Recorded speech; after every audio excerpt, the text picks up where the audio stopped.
So hello my dear lovely student, आप सभी का वेलकम है पीपीआई ट्यूटोरियल के यूट्यूब चैनल पे। और आज से हम लोग शुरू करने जा रहे हैं आपका डेली लाइफ क्लासेस, जो कि आपका यूट्यूब चैनल पे फ्री ऑफ कॉस्ट चलेगा। सो क्लासेस के बारे में आपको टाइम शेड्यूल और कौन सा सब्जेक्ट किस दिन होगा, उसके लिए आपको टेलीग्राम चैनल ज्वाइन करना होगा। टेलीग्राम चैनल का नेम है पीपीआई ट्यूटोरियल, स्क्रीन पर भी देख सकते हो, नहीं तो डिस्क्रिप्शन बॉक्स में लिंक है, उसको भी क्लिक करके आप जा सकते हो। जस्ट आपको पीपीआई ट्यूटोरियल सर्च करना होगा टेलीग्राम चैनल पर। वहाँ पर आपको फ्री ऑफ कॉस्ट सारा आपको क्लास का PDF, टाइम शेड्यूल और सही टाइम पे आने पे आपका टेस्ट भी कंडक्ट कराया जाएगा।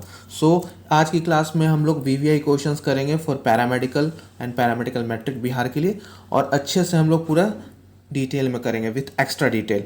और अलग से एक और जानकारी, जो भी बच्चे थ्योरी क्लासेस करना चाहते हैं यानी बेसिक से सारे सब्जेक्ट्स को हाई तक पढ़ना चाहते हैं, तो आप हमारे पेड कोर्स को भी ज्वाइन कर सकते हो, जहां पर आपको सारे शिक्षक देख सकते हो पैरामेडिकल क्वालिफाइड है। तो सारे एक्सपीरियंस टीचर जो भी आपके पैरामेडिकल क्वालिफाइड कर चुके उनके द्वारा आपको पढ़ाया जाएगा। और कोर्स का फी आप देख सकते हो अभी बहुत ही कम है, ये जल्दी इंक्रीज कर दिया जाएगा। तो आप अगर इंटरेस्टेड हैं क्लास के बाद, तो आप व्हाट्सएप नंबर पे हमें व्हाट्सएप कीजिएगा, आपको फर्दर सारा डिटेल्स दे दिया जाएगा। तो चलिए समय ना गाते हैं, आज की क्लास को शुरू करते हैं। पहला क्वेश्चन आपका है, समय ना गाते, चलिए शुरू कर देते हैं कि the supply side measures to control inflation is, ठीक है। तो आपको बताना है A credit control, B reducing public expenditure, C price control through public distribution system, या D higher taxation to mop up liquidity. यानी आपका मुद्रा स्फीति को नियंत्रण करने के लिए हम लोग कौन सा यूज करते हैं उपाय, ठीक है। तो आप लोग उधार नियंत्रण से, सार्वजनिक व्यय को कम करने से, सार्वजनिक वितरण प्रणाली के माध्यम से मूल्य नियंत्रण करने के लिए, या निकासी की समस्या से निपटने के लिए उच्च काराधन प्रणाली। तो हम लोग किस चीज से आपका कैलकुलेट करते हैं बताइए। आपका सप्लाई साइड को मेजर करने के लिए इन्फ्लेशन का हम लोग higher taxation to mop up liquidity, यानी आपका निकासी की समस्याओं से निपटने के लिए उच्च काराधन प्रणाली, ठीक है। तो ऑप्शन नंबर डी करेक्ट होगा, ठीक। 72 देखते हैं question number. World economic report is published by, यानी विश्व आर्थिक रिपोर्ट कौन प्रकाशित करता है। UNCTAD, वर्ल्ड बैंक, UNDP, या आपका IMF। यानी आपका कौन रिपोर्ट को पब्लिश करता है वर्ल्ड इकोनॉमिक रिपोर्ट, जल्दी बता दीजिए। हाँ, तो वर्ल्ड इकोनॉमिक रिपोर्ट IMF द्वारा, इंटरनेशनल मॉनेटरी फंड, यानी डी ऑप्शन करेक्ट होगा, उनके द्वारा आपका किया जाता है। IMF का फुल फॉर्म क्या होता है, इंटरनेशनल मॉनेटरी फंड, ठीक है, जो कि स्थापित किया गया था आपका अलोंगसाइड आपका IBRD। इसका भी फुल फॉर्म आप लोग जान लीजिएगा, ठीक है। स्टैब्लिश हुआ था 1994 में, ये 1944 में, ठीक है। 1944 USA में आपका ये स्टैब्लिश हुआ था, ठीक है। तो इसका क्या हो जाएगा आपका, यस, IMF।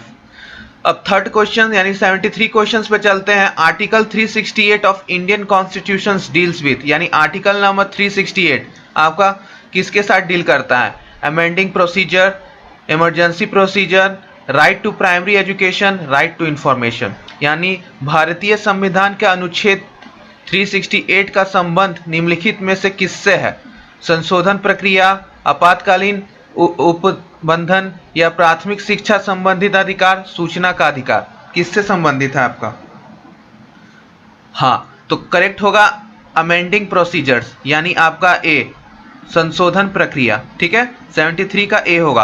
और आर्टिकल से आपका देखिए मूवी बेस्ड क्वेश्चंस, आपको पता है कि 2020 में छपाक मूवी जो दीपिका पादुकोण का था, उस पे क्वेश्चंस आया था कि छपाक मूवी की हीरोइन कौन थी, एक्ट्रेस, लीड एक्ट्रेस कौन थी, तो दीपिका पादुकोण थी।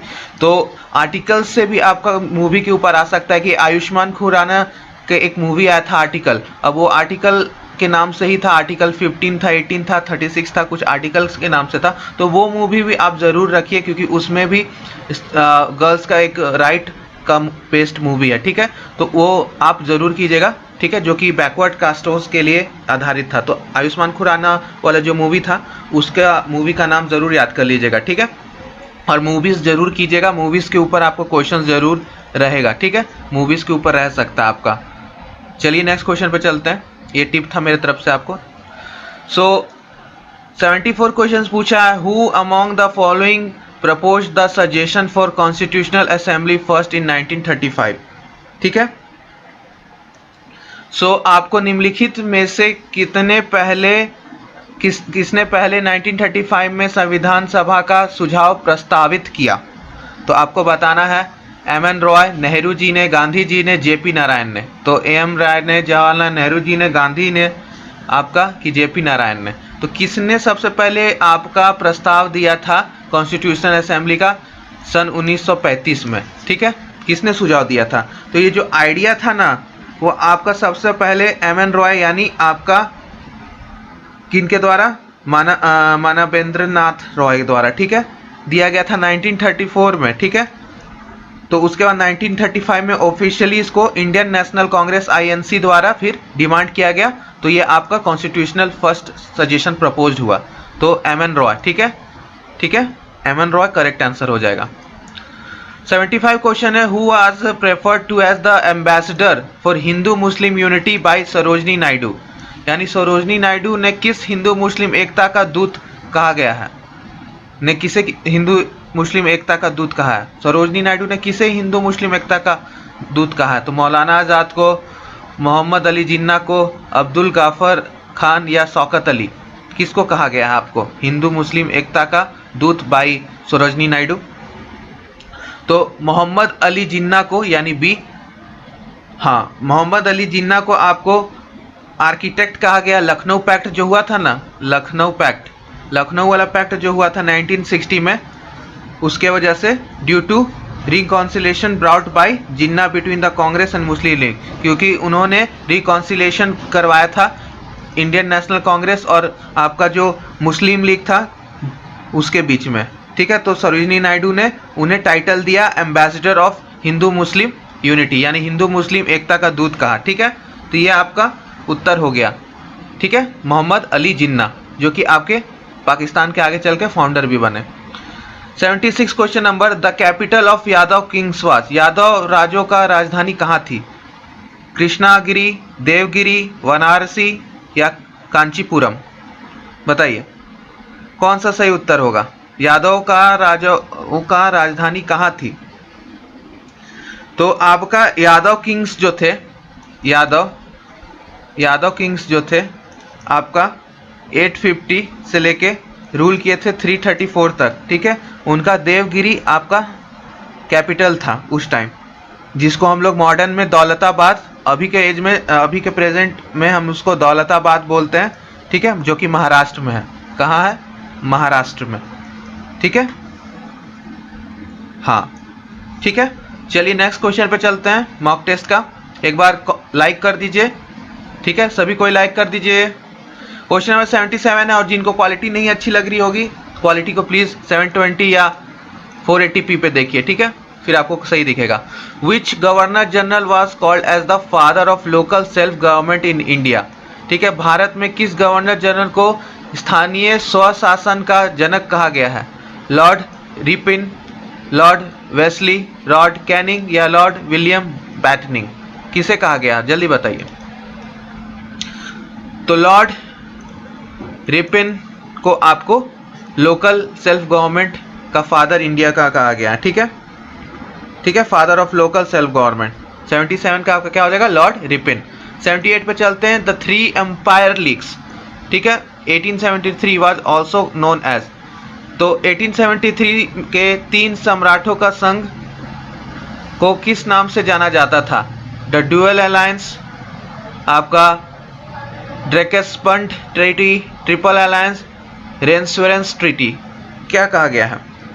तो उसको हम लोग ड्रैकेंसबर्ग ट्रीटी के नाम से जानते हैं, यानी बी ऑप्शन आपका करेक्ट हो जाएगा। और ये आपका ऑस्ट्रियो हंगरी, जर्मनी और रसिया के बीच में था। ठीक है, और इस लीग का मेन था कि सोशल ऑर्डर को हम लोग प्रिजर्व करें और कंजर्वेटिव पावर ऑफ यूरोप का हम लोग बीच में पीस बना के रखें। तो ये ऑस्ट्रियो हंगरी, जर्मनी और रशिया के बीच में हुआ था 3 एम्पायर लीग्स 1873 में। ओके, हाँ, चलिए नेक्स्ट क्वेश्चन पे चले ना। यस टाइप कर दीजिए एक बार लाइव चैट में, यस टाइप कर दीजिए सभी कोई। हाँ, चलिए नेक्स्ट क्वेश्चन पे चलते हैं। पंडित राज जगन्नाथ वाज द पोएट। ठीक है, आपका विच ऑफ द फॉलोइंग रूलर? ठीक है, किसके यहाँ थे पंडित जगन्नाथ निम्नलिखित में किस राजा के राज कवि थे? किसके यहाँ थे? तो आपका हुमायूं, अकबर, शाहजहां, औरंगजेब। हुमायूं, अकबर, शाहजहां, औरंगजेब किसके यहाँ थे? तो पंडित जगन्नाथ आपका फेमस पोएट थे और लिटरेसी क्रिटिक थे जो कि 17वीं शताब्दी में थे। ठीक है, तो कह रहे थे कि 17वां सेंचुरी में थे और इन्होंने जैसे लिखा है आपका भीमिनी विलास, लिखा है आपका भैमिनी विलासा लिखा है इन्होंने। हाँ, मुगल एम्पायर शाहजहां के थे। ठीक है, समझ गए, शाहजहां यानी सी ऑप्शन शाहजहां के अंदर थे। ठीक है, क्वेश्चन नंबर 80 पे चलते हैं। Which of the following is a format out of the following eruptions in India? Volcanic eruption से भारत में ज्वालामुखी विस्फोट से निम्नलिखित क्या बना? Himalaya, Deccan plateau, Lakshadweep island, western ghat. यानी आपका जब भारत में ज्वालामुखी विस्फोटों से निम्नलिखित से क्या बना? हिमालय, दक्षिणी पठार, लक्षद्वीप समूह, पश्चिमी घाट। बता दीजिए। यस, करेक्ट आंसर होगा आपका डेक्कन प्लेट्यू। ठीक है, दक्षिणी पठार आपका जो बना है वो आपका साउथ इंडिया में आपका इसी वजह से बना है, वॉल्केनिक इरप्शंस के वजह, ज्वालामुखीय विस्फोट और गतिविधियों के वजह से। ठीक है, terrigenous deposits are found in. Next question पे आ जाते हैं। स्थलजत निष्पेक्ष कहाँ पाया जाता है? Continental shelf and slope, deep sea plain, ocean trenches या रिफ्ट वैली। कहाँ पाया जाता है? महाद्वीप, मनतट एवं तल पर, नियतल मैदान पर, महासागरीय ग्रत पर या रेफ्ट घाटी पर। कहाँ पाया जाता है? तो करेक्ट ऑप्शन आपका हो जाएगा यस, जल्दी दीजिए आंसर सभी कोई। कॉन्टिनेंटल शेल्फ एंड स्लोप पर। ठीक है, महाद्वीपीय मनगठन एवं ढाल पर। ठीक है, ढाल पर पाया जाता है। तो 81 का ए हो जाएगा। 82 चलते हैं। Which of the following is the only volcanic peak in Antarctica?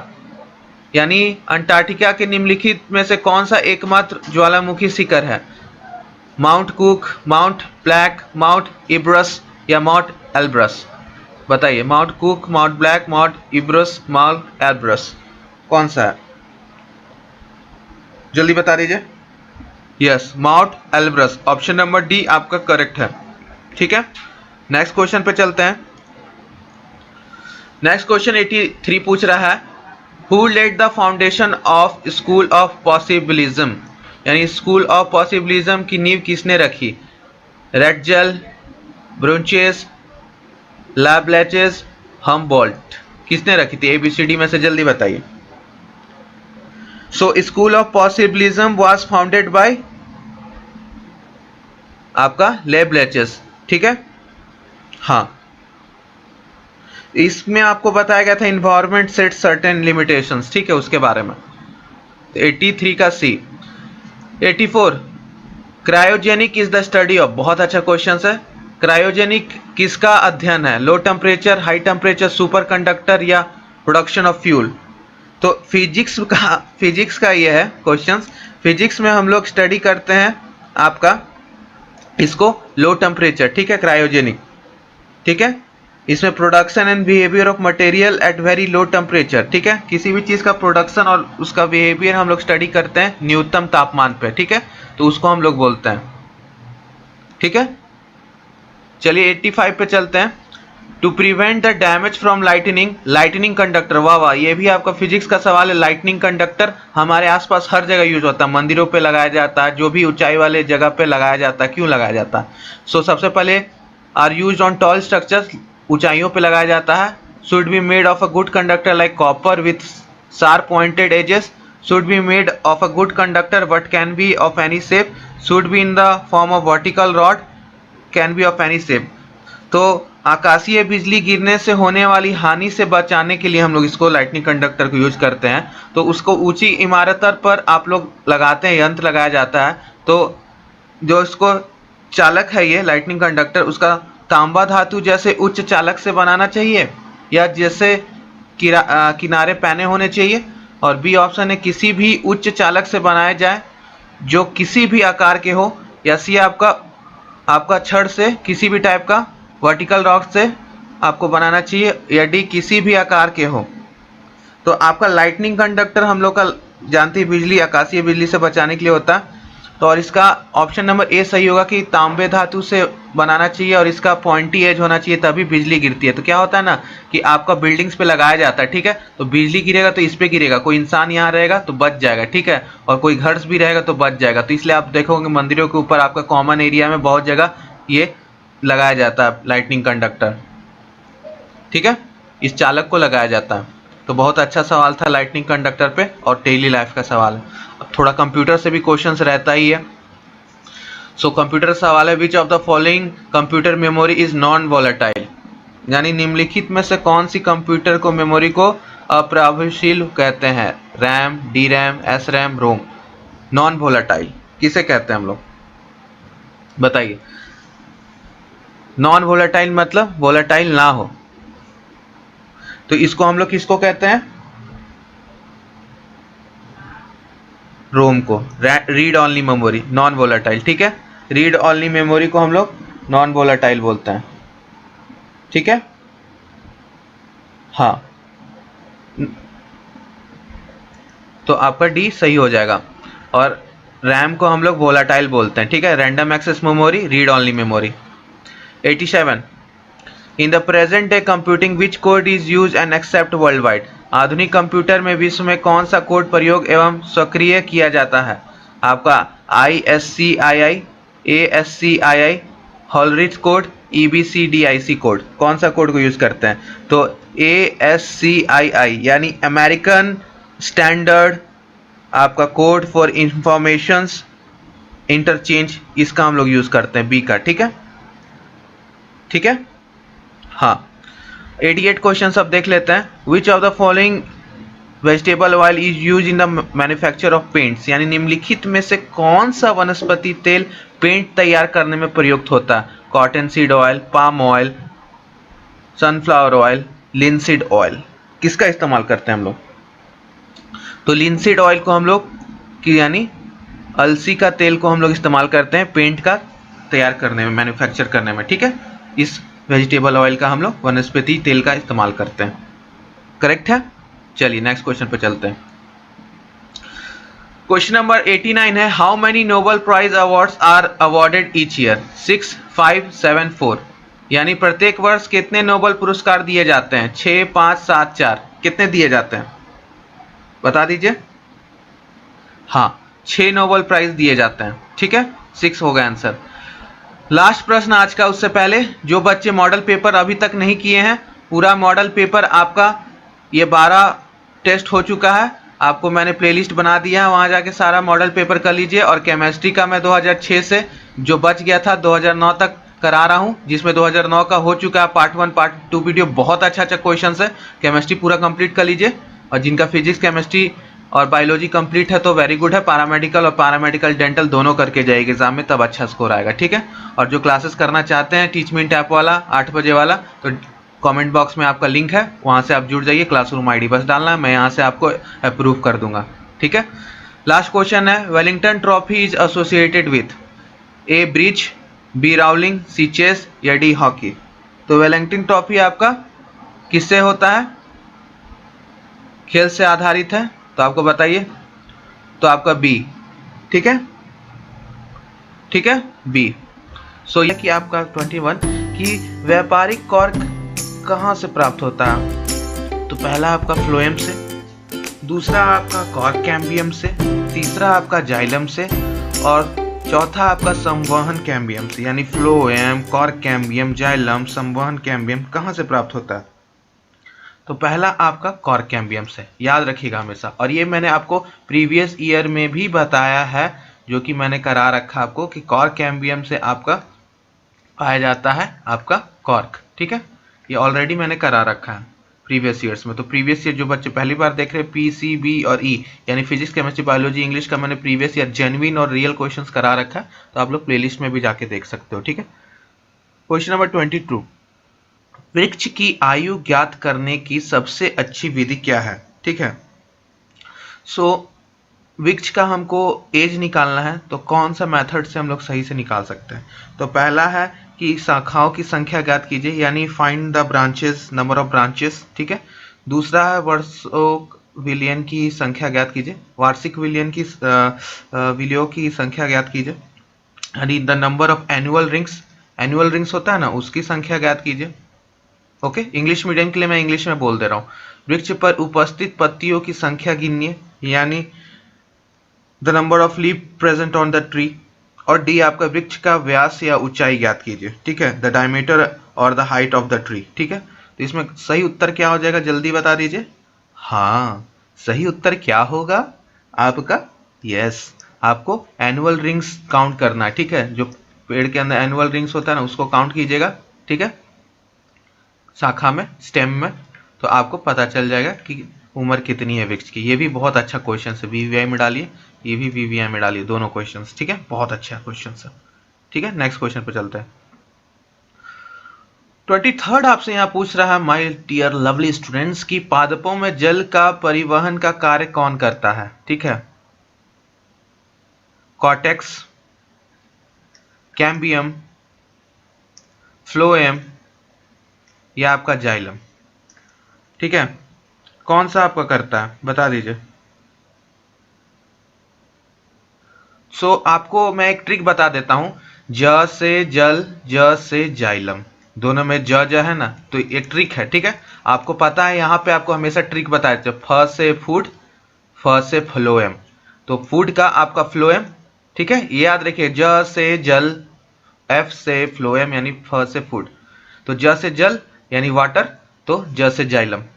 ठीक है, और आपका फ से फ्लूइड और फी से फ्लोएम। ठीक है, तो ये दोनों का याद रखिएगा, यानी जाइलम आपका जल प्रवाहित करता है और आपका फूड ट्रांसपोर्ट होता है फ्लोएम से। तो ये आपको ट्रिक है, जो कि आपको पीपीआई पे हमेशा हर चीज को ट्रिक, साइंस को कर दिया गया है इजी, 5 ट्रिक्स। ठीक है, सो आप अच्छे से करिएगा। सो यहाँ पे आपको आंसर मिल चुका होगा कि आपका क्या होगा आंसर, डी, जाइलम। ठीक है, सो अगर फूड पूछता तो आप फ्लोएम करते, तो ये आपको ट्रिक याद रखना, आगे काम देगा। सही है, चलिए नेक्स्ट क्वेश्चन पे चलते हैं। नेक्स्ट क्वेश्चन पे चले, एक बार लाइक कर दीजिए वीडियो को, जो पहली बार देख रहे हैं, और सब्सक्राइब जरूर कर लीजिएगा, क्योंकि यहाँ पे क्वालिटी और ट्रस्ट आपका हमेशा प्रेफर किया जाता है। सबसे पहले, कपास के रेशे पौधे के किस भाग में पाए जाते हैं?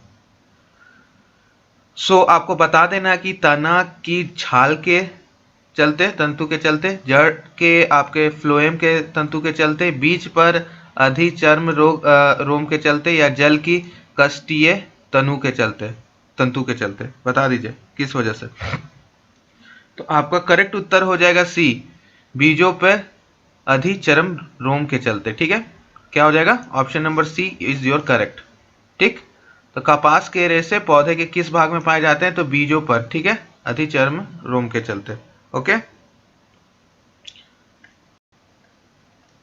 सो नेक्स्ट क्वेश्चन चलते हैं। क्वेश्चन नंबर 25 आपसे क्या पूछ रहा है, निम्नलिखित में से अनुकरण के लिए सामान्यतः किसका आपको आवश्यकता नहीं होती है? तो आपको नहीं होती है बताना। ठीक है, प्रकाश, पानी, हवा और ताप, लाइट, वाटर, एयर और टेम्परेचर, किस चीज़ की आपको ज़रूरत नहीं होती है? तो प्रकाश। ठीक है, प्रकाश के लिए ज़रूरत नहीं होती अंकुरन के लिए। अंकुरन मतलब जर्मिनेशन, तो जर्मिनेशन के लिए जनरली क्या नहीं रिक्वायर्ड होता? तो आपका प्रकाश। श्वसन मूल पिया जाता है, यानी आपका बता देना, श्वसन मूल आपका पिया जाता है पान में, सिंघाड़े में, मक्के में, जूसिया में, किस में पाया जाता है आपका? बता दीजिए जल्दी से, फास्ट। आपका किस चीज में? यस, आपका जूसिया में। ठीक है, तो जूसिया आपका करेक्ट हो जाएगा। जिनका जिनका डी था आंसर, वेरी गुड है। नेक्स्ट क्वेश्चन पे चले माय डियर लवली स्टूडेंट्स, तो चलिए चलते हैं। ये बहुत अच्छा क्वेश्चन है, इसको स्टार मार्क कर लीजिए। अदरक एक तना है, जड़ नहीं, क्योंकि यह भूमि के समयांतर स्थिर होता है। इसमें पर्व तथा पर्व संधियां होती हैं। यह भोजन संग्रह करता है। इसमें से क्लोरोफिल का अभिभाव होता है। इस वजह से तो सब जानते हैं, इसमें पर्व तथा पर्व संधियां होती हैं। तो ये आपका बी ऑप्शन करेक्ट हो जाएगा। तो अदरक हो गया। अब पोटैटो के ऊपर भी आता है, ये जड़ है, तना है, क्या है? कमेंट कीजिएगा तो पोटैटो क्या है, ठीक है। एक जड़ा है, एक तन है, रूट्स है, क्या है, ठीक है, करिएगा। फूलगोभी में खाने योग्य भाग क्या है? फल, पुष्पक्रम, वृक्ष, कलिका। क्या खाते हैं फूलगोभी में? फ्लावर्स, आपका क्या खाते हैं बता दीजिए। हाँ, पुष्पक्रम। क्या खाते हैं? पुष्पक्रम, ठीक है। तो 28 का आपका बी हो जाएगा सही उत्तर, ठीक है। सो नेक्स्ट क्वेश्चन पे चलते हैं। नेक्स्ट क्वेश्चन आपसे क्या पूछ रहा है? जब पूरा तना पत्ती में रूपांतरित हो जाता है तो क्या कहलाता है? जब पूरा तना पत्ती में रूपांतरित हो जाता है तो क्या कहलाता है? पत्र, कलिका, फिलोइड, आपका फिर प्रणव स्तंभ, या आपका डी ऑप्शन स्तंभकंद। स्तंभकंद कहलाता है, प्रणव स्तंभ कहलाता है, पत्र, कलिका या फिलोइड क्या कहलाता है आपका? तो सही उत्तर हो जाएगा आपका ऑप्शन नंबर सी, यानी फिलोएज कॉलम, ठीक है। सो आपका फिलोए स्तंभ कहला जाएगा, सॉरी फिलोए स्तंभ बोल रहा हूं मैं, प्रारंभ स्तंभ, ठीक है। C option is your correct, ठीक है। सी आपका यहाँ पे करेक्ट है। डी आपका आपका दे रखा है, खुराक में प्रोटीन की कमी अत्यधिक कमी से निम्नलिखित में से कौन सी बीमारी हो सकती है? यानी खुराक में प्रोटीन की अत्यधिक कमी से निम्नलिखित में से कौन सी बीमारी हो सकती है? मधुमेह, कैंसर, आपका फिर सी ऑप्शन क्वेसियोकर, और डी आपका एमेबियोसिस, ठीक है। कौन सी हो सकती है? इसका इंग्लिश क्या हो जाएगा? KAWASHIORKR, ठीक है। ये तो एमेबियोसिस तो सभी जानते हैं। तो कौन सा आपका बीमारी हो जाता है? जल्दी बता दीजिए। Yes, option number C. क्या? ऑप्शन नंबर सी, यानी क्वेसियोकर, ठीक है, क्वेसियोकर। सो आपका 30 का सी हो जाएगा, दोनों का सी सी है। यहाँ तक जिनका भी 10 क्वेश्चंस में सही हुआ है, मैक्सिमम क्वेश्चंस बायो से, तो वेरी गुड है। अब आ जाते हैं फिजिक्स की ओर, ठीक है। फिजिक्स की ओर आ जाते हैं तो किसके पेंडुलम की लंबाई दुगनी कर देने पर उसका आवर्त काल कितना होगा?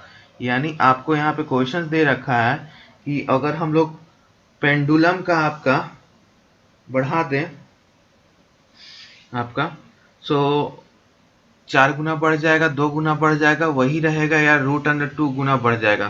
तो 31 का जल्दी से आंसर दे दीजिए कि आपका आंसर क्या होगा, ठीक है। सो उत्तर आपका क्या होगा? कितना गुना बढ़ जाएगा अगर किसी भी पेंडुलम की लंबाई आपका कर दिया जाए? तो ये आपका सही उत्तर हो जाएगा डी, √2 गुना बढ़ जाएगा, ठीक है। इतना टाइम्स आपका इंक्रीज हो जाएगा।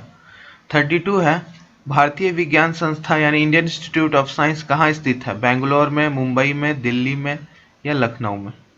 कहाँ पे स्थित है? सो आपका बेंगलोर में। सही उत्तर क्या हो जाएगा? इंडियन इंस्टीट्यूट ऑफ साइंस स्थित है बेंगलोर में। चलिए नेक्स्ट क्वेश्चन की ओर चलते हैं। नेक्स्ट क्वेश्चन आपसे क्या पूछ रहा है? सो नेक्स्ट क्वेश्चन आपसे पूछा जा रहा है यहाँ पे कि आपको मैच द फॉलोइंग करना है सूची 1 और सूची 2 में, एमीटर, एनेमोमीटर, पायरोमीटर और वोल्ट मीटर। तो एमीटर तो पता है आपको, विद्युत धारा होता है। बी आपका एनेमोमीटर आपका वायु की चाल होती है। पायरोमीटर आपका उच्च ताप, और आपका वोल्ट मीटर विभवांतर। यही तो होता है आपका, होता है कि नहीं बता दीजिए। तो यही था आपका आंसर। 34 क्वेश्चन। सुपरसोनिक प्लेन्स की चाल होती है ध्वनि की चाल के बराबर, ध्वनि की चाल से अधिक, ध्वनि की चाल से कम, या कुछ भी हो सकता है। सुपरसोनिक है, देख लीजिए यहाँ पे वर्ड, पाराध्वनिक विमान यानी सुपरसोनिक।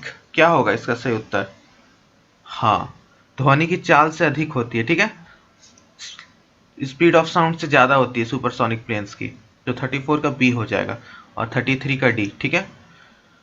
सो आपका नेक्स्ट, सो चलते हैं नेक्स्ट सवाल की ओर। और नेक्स्ट सवाल आपसे क्या पूछा जा रहा है? और यहाँ पूछा जा रहा है कि चमगादड़ अंधेरे में उड़ सकते हैं क्योंकि चमगादड़ पराश्रव्य तरंग उत्पन्न करते हैं, यानी अल्ट्रासोनिक वेव प्रोड्यूस करते हैं। चमगादड़ को अंधेरे में अधिक दिखाई देता है।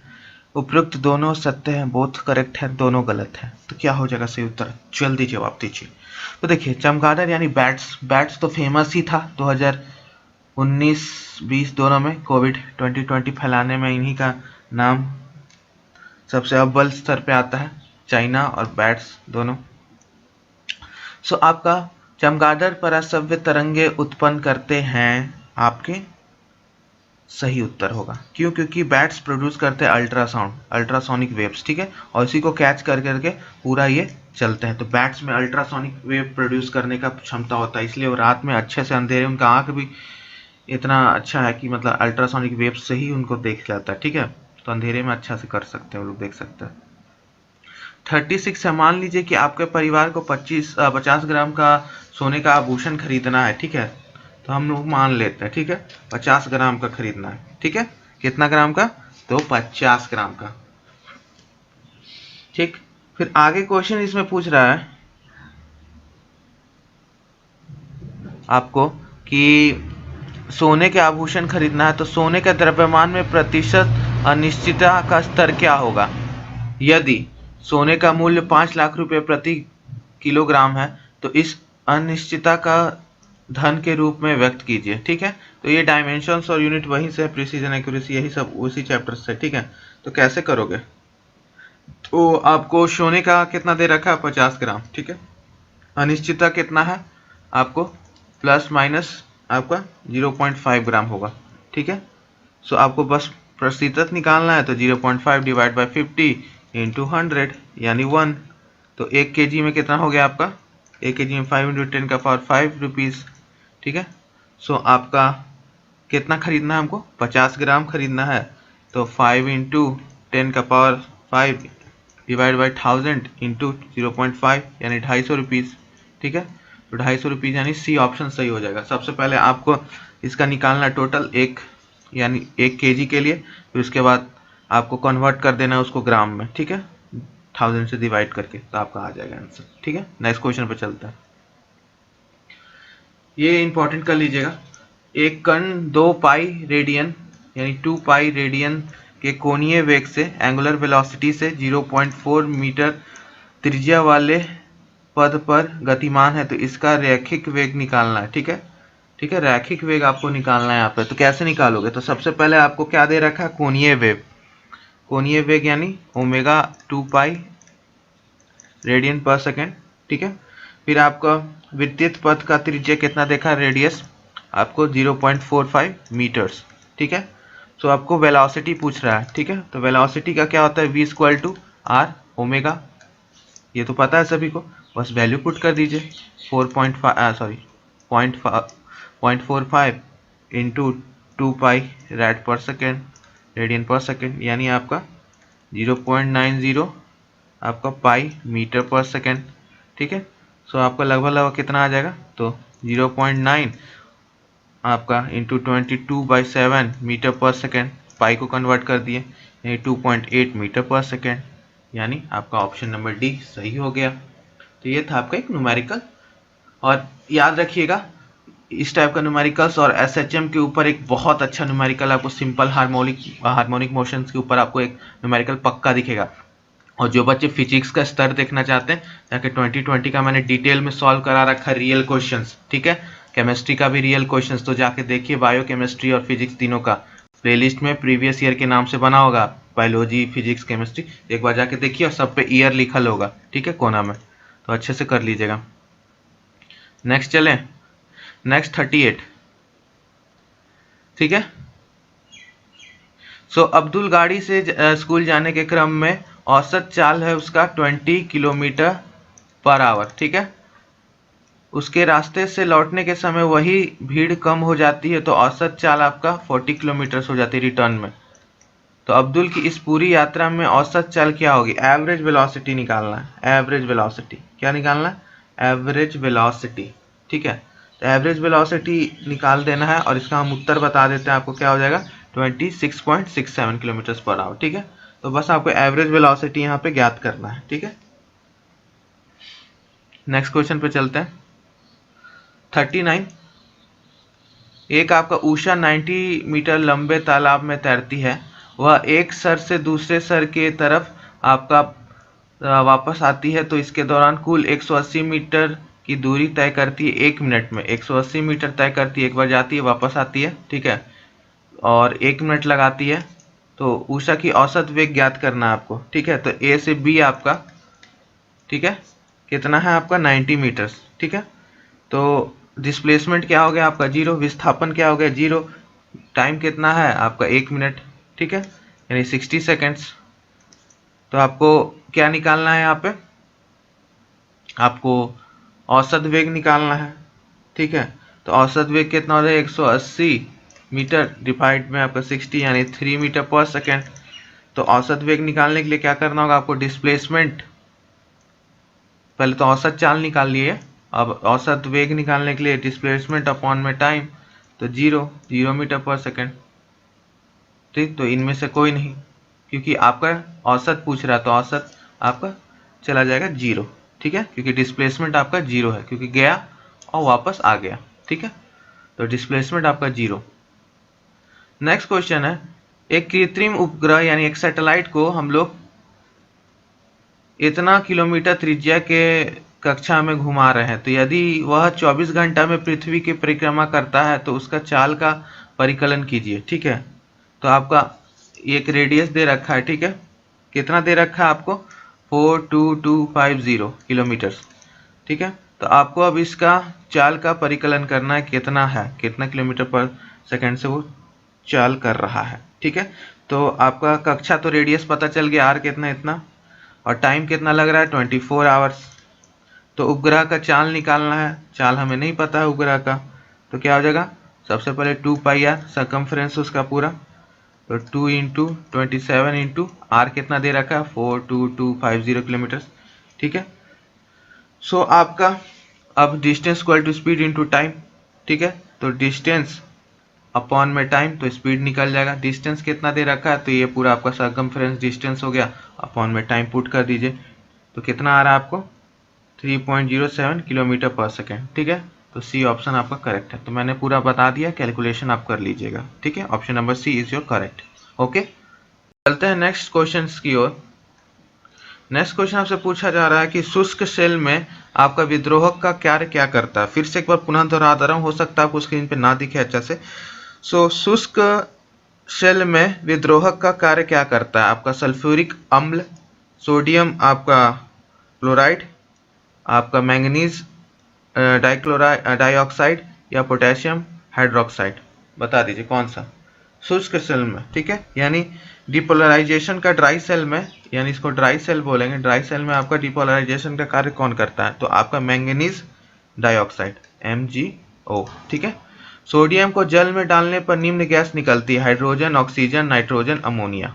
यानी सोडियम को जल में डालेंगे तो क्या होगा, तो एक्सोथर्मिक रिएक्शंस होगा बहुत बड़े पैमाने पे, और क्या निकलेगा आपका, यस, हाइड्रोजन गैस, और वही जाके फिर जल के इतना एक्सोथर्मिक रिएक्शंस देता है, ठीक है।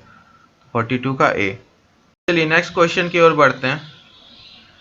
नेक्स्ट क्वेश्चन आपसे क्या पूछ रहा है 43 कि आपका बेडोलाइट अयस्क है, क्या है, एल्युमिनियम का, लोहा का, पारे का, जिरकोनियम का, किस चीज का आपको बेडोलाइट अयस्क है, ठीक है। तो आपको बता देना है सही उत्तर क्या होगा। तो हमेशा हम कहते हैं ओर्स के ऊपर सवाल एक रहेगा, 2020 में भी आपका ओर्स के ऊपर सवाल आया था कि आपका सबको याद हो चुका होगा, इतने बार मैंने करा रखा है कि कच्चे लोहे में, पिग आयरन में कौन से सबसे ज़्यादा अधिकतम मात्रा में अशुद्धि के रूप में तत्व पाया जाता है, तो कार्बन 3 से 4%, कहीं कहीं 4 से 5% भी रहता है। तो उसी तरह से यहाँ पे बेडोलाइट अयस्क है किस चीज़ का, तो आपको जल्दी से आंसर दिए, यस, जिरकोनियम का, ठीक है, जिरकोनियम का अयस्क है, ठीक है। 44 प्याज लहसुन में गंध निम्नलिखित किस तत्व के कारण आता है, तो सोडियम, पोटेशियम, क्लोरीन, लिथियम। फिर से बता रहा हूँ, प्याज लहसुन में आपका गंध निम्नलिखित में से किस तत्व के चलते आता है, सोडियम, पोटेशियम, क्लोरीन या लिथियम। तो आपका सही उत्तर क्या हो जाएगा, बी, पोटेशियम। क्या हो जाएगा, पोटेशियम, ठीक है, बी, पोटेशियम के कारण, ठीक है। 44 का बी। लास्ट क्वेश्चन देखने से पहले जो बात मैंने बताई, फिजिक्स, केमिस्ट्री, बायोलॉजी, इंग्लिश अच्छे से प्रीवियस ईयर करके जाइएगा। PPI tutorial equal to quality, और क्वालिटी से आता है आपका ट्रस्ट, ठीक है। क्वालिटी प्लस ट्रस्ट लिख के एक बार जरूर कमेंट कर दीजिएगा। आइए लास्ट क्वेश्चन देखते हैं। रेफ्रिजरेटर में जल को ठंडा करने के लिए कौन सा गैस प्रयुक्त होता है, क्लोरीन, ऑक्सीजन, हाइड्रोजन, अमोनिया, कौन सा गैस इस्तेमाल करते हैं हम लोग, ठीक है। हाँ, तो डी आपका हो जाएगा अमोनिया, ठीक है, ammonia NH3 is your right answer. तो ये था आज का टेस्ट। कैसा लगा आपको? 25 इंपॉर्टेंट क्वेश्चन फ्रॉम साइंस, इसमें से 5 से 7 क्वेश्चन है जो कि बहुत इंपॉर्टेंट है, BVI है, तो अच्छे से कर लीजिएगा। और बाकी प्रीवियस ईयर जो मैंने बताया, और एक बार टेलीग्राम चैनल पे भी ज्वाइन हो जाइए, वहाँ पर भी आपको सारा मॉक टेस्ट और PDF फाइल्स मिल जाएगा। ठीक है, चलिए बाय बाय, मिलते हैं नेक्स्ट सेशन में। Take care and keep studying my lovely students.